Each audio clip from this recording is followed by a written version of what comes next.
Hello students, I welcome you all on our e-learning session of JS College of Commerce, Wardha. As we are going through with our subject CLSP or BCCA third sem. In previous lecture, we have seen regarding the landmark provisions which are made under Companies Act 2013 and what is Companies Act 2013. We have seen the meaning, the concept and the provisions.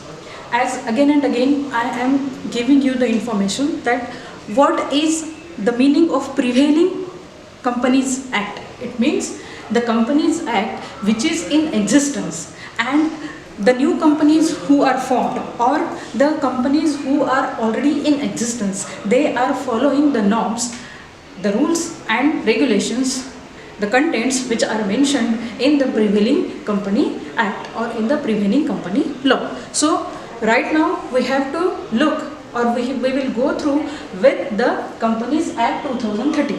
Now why we will see only Companies Act 2013? Because Companies Act 2013 is in existence and your subject CLSP. In that we have to refer what are the norms, the companies which are classified, and those all are belong to the Companies Act 2013.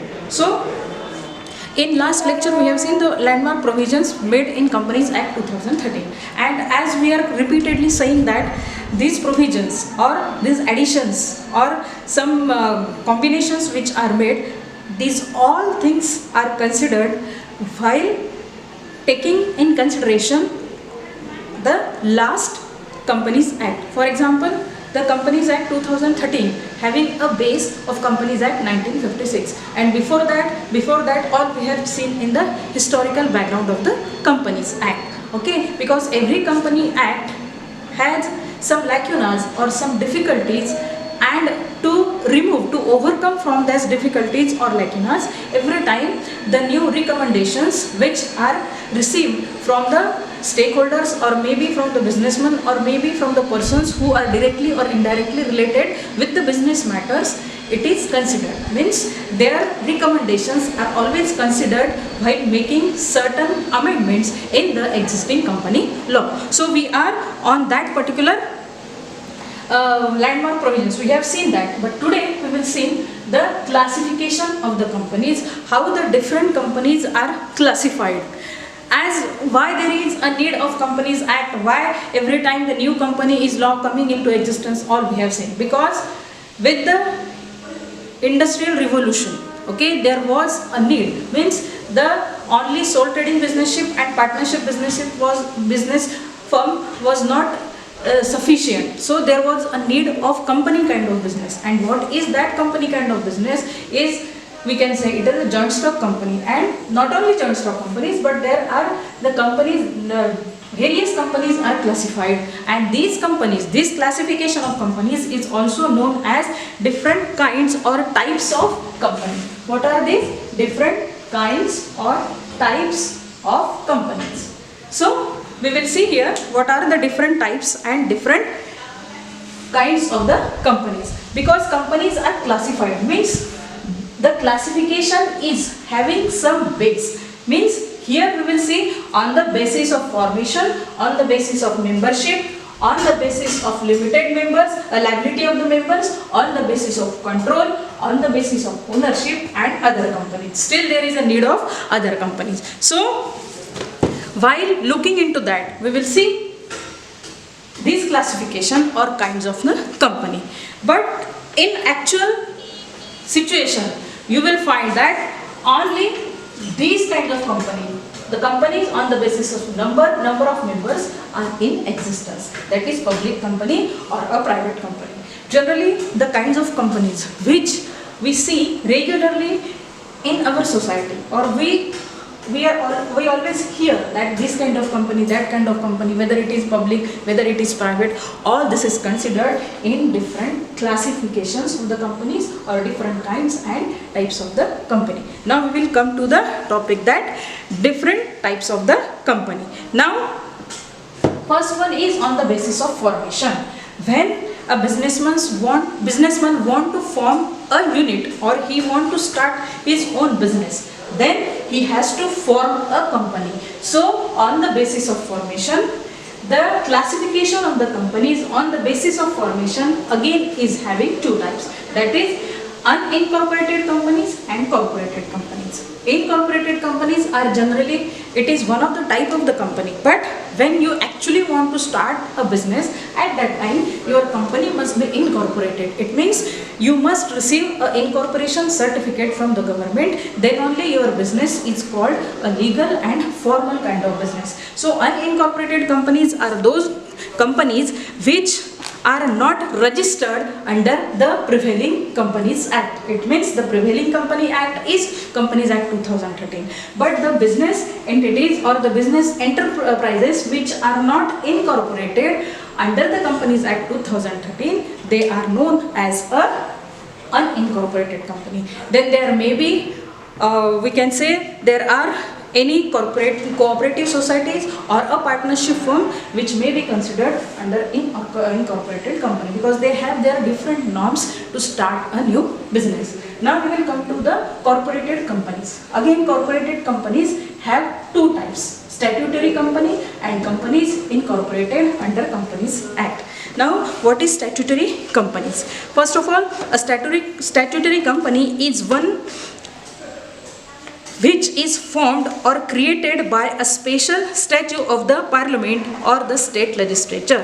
For example, Reserve Bank of India, then the Life Insurance Corporation of India, State Road Transport Corporation are the examples of statutory. Statutory means compulsory. Okay, when the company is corporated, when we call that company has received a particular certificate, then that is the statutory. Statutory means compulsory. For example, Reserve Bank of India. Reserve Bank of India is called as a mother banks or a banker's bank. All banks come under all the nationalized bank comes under the Reserve Bank of India. So the example of statutory company is like RBI, LIC and state road. Every state have their road transport corporations. Okay, for example, MP, Madhya Pradesh. If you are in Maharashtra, then MSRTC, Maharashtra State Road Transport Corporation. MP, Madhya Pradesh State Road Transport Corporation. So these are the companies which are treated or which are considered as a statutory company. Then companies incorporated under the Companies Act. The kind of companies that may be registered, registered and incorporated under this act means the companies which are incorporated in the Companies Act 2013, they are known as the Company Act, companies incorporated under Companies Act. So this is what we say a corporated company. The types of the companies which comes under corporated company is a statutory company and company incorporated under the Companies Act. Now we will move on to the second type, that is on the basis of number of members. On the basis of number of members, again there are three types of companies: public company, private company and one person company. This is the main type of business which is in existence. Public company. So what are the terms and conditions for the public companies? It means how many number of members they should have, how they can start a business. Unless they receive the certificate of incorporation, they cannot start their business. Same is applicable to the private companies. How many number of companies, how many number of members are there to start their business, is everything is considered under the private company. Again, OPC, as yesterday only we have discussed. What is OPC? One person company. The new concept which is introduced in Companies Act 2013, that a single individual can start his own company, and that is why it is called one person company. Mean even a one person, a single individual can start his business is known as one person company. Now to start the public company or private company, how many number of members should be there? To start a private company, how many number of members should be there?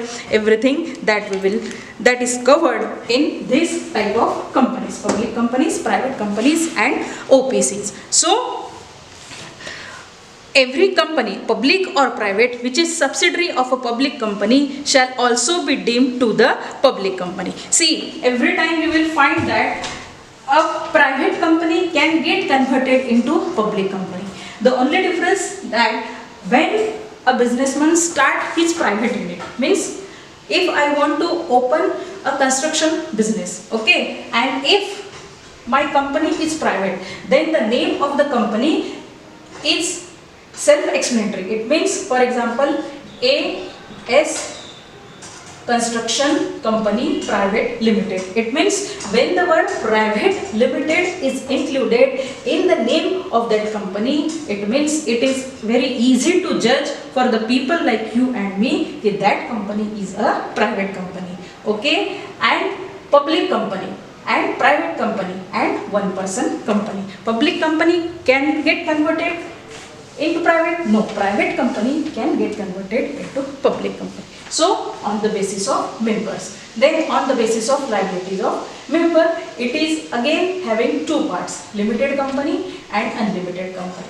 Limited by shares, limited by guarantee. Every company has to start their business with a, what we call it as a, on the basis of liability by limited by shares and limited by liability. Company is limited by shares, company limited by guarantee, and company limited by we can add here is unlimited liability, but we have taken it as a separate type of a company. So company is limited by guarantee. It's said to be limited by shares when the liability of each member is limited to the amount of unpaid of the shares held by each of them. Okay, when the company is opened or when the business is started, okay, at that time, for example, the members of the company, first they are the promoters, then they become the members of the company. The promoters become the members of the company. So it is said to be company limited by shares when the company is said to be limited by shares when the liability of each of the member is limited up to the unpaid shares held by them. The shares they have taken, but they have not fully paid the amount of the shares. Means the limited, it is limited up to the amount of unpaid shares of the company. Then company limited by guarantee. Company limited by guarantee means, for example, a company is limited by guarantee means the liability of whose member is limited up to that amount as the members have undertaken to contribute to the asset of the company in the event of winding up of the company. मतलब उन्होंने उतनी की ही guarantee ली है, कितने की, जितने की asset value वो कंपनी की है, और वही तक जब तक अगर कंपनी वाइंड अप होती है, means if the business is going to get wind up, then dissolve company, अगर business is going to get dissolved, then that particular liability of the members is limited up to the guarantee. How much will be the asset value of the company? It depends on that. We will see the details of each and everything in our coming sessions. By the time you just have to see the different classification of the companies on the basis of this, on the basis of membership, on the basis of formation, on the basis of liability of the member. Now on the basis of control. Now on the basis of control, here it comes the holding companies. Now what is the meaning of holding companies? It means where a company has a direct or indirect control over the other companies and the controlling company is known as holding company. Holding means the companies जिनका दूसरे company पे hold है, okay, they have a right to hold that company. For example, see, the name of the company is Chatur company. We will take here a Chatur company. Okay, there are other company A, B, C, D, but this company is having a right to hold these companies also. This is what is called a holding company. Then there are certain rules and regulation norms when they can hold, when they cannot hold, but you just have to see the basic concept of the company, that is holding company, where a company has a direct or indirect control over the other companies or another companies. That company is known as, मतलब उनके पास controlling power है, they can hold the other companies. Then subsidiary companies. The subsidiary companies are those company, if a company has a control over other company, the controlling company is called the holding company and the controlled company is called the subsidiary company. Clear? The holding company is called the subsidiary company. Now we will see the another type, that is on the basis of ownership, government companies and non-government companies. Now government companies and non-government companies.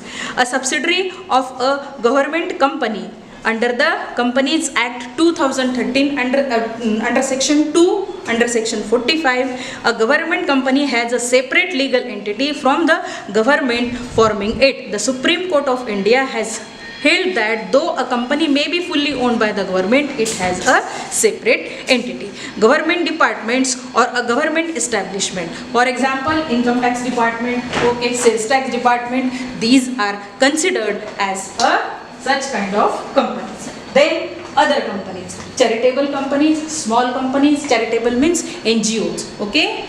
Then non-profit organization, it is also called NPOs also, means the motive behind opening the company, behind starting the company is not to earn the profit but to serve the society, to serve the people who are in need of their help. That is what is called a other company, charitable companies, small companies, then dormant companies, dormant means sleeping companies, inactive companies, then investment companies. These are the examples of different types of companies. So here we can say that at a glance we have seen the classification of the companies. Again in the coming sessions, with our help of our different topics of syllabus, we will see in details about the different kinds or types of the company. This was the initial introduction to you about the classification, and that classification is also known as different kinds and types of the companies. So we will stop here, and in coming session we will see the another topics which are covered in our syllabus. By the time, thank you.